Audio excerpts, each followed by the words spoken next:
яхад зүгээр одоо урдны хөгжсөн бодлогыг ярихаасаа илүү өнөөдөр одоо ийм байгаа тоххой. Одоо бид нар ингээд манай байрны орсон суугчдын хувьд ерөнхийдөө хоорондоо ерөнхийдөө яг ойлголцоо, заримдаа ойлголцохгүй асуудал болж байна. Энэ асуудлууд дээр болохоор яг энэ бүлгүүд манай бас төрийн хуруутай ажиллах гэх байна. Ерөөсөө тодорхой мэдээлэл өгч чадахгүй байна. Тэгээ ингээд эргэлцсэн яахаа учраа болохоо байцсан. Тэгээ өнөөдрийн хувьд бол бас бидний хувьд бол айгүй хохиролтой байна. Бид нар зөв зүгээр байрандаа амьдарч явах ерөнхийдөө гөөгөө гаргацсан шүү дээ. Амьдрах боломжгүй болсон. Тий одоо хураалтаа. За нэг аж ахуйн нэг жаахан. Тий хадуу усын засалж байгаа бид нар тэр үед орон сууцны контролд наалдан бичиж өгч байгаа.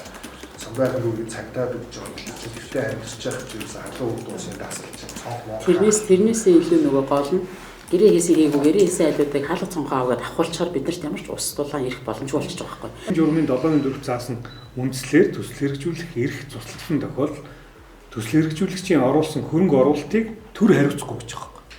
Өөрөөр хэлбэл эхний төслөө амжилтгүй болгосон компани бидлээ дахиж найдаж төслөө өгөөл та 27%-ийн хувь заяаг ихтгэл төгс хатгуулчихдаггүй. Яагаад вэ гэхээр энэ компаниг цуцлахтаа нэг л өдөр шийдээгүй. Зөндөө хүлээс түрээсийн төлбөрөө өгдөггүй, гэрээндээ нэг мөр болдгоо, ажлаа хийдгүү, хийн гэсэндээ хийдгүү, иргэдийг нь бараг хөөгөө гаргацсан, хорооны чинь дарга өргөдөл өгцөн,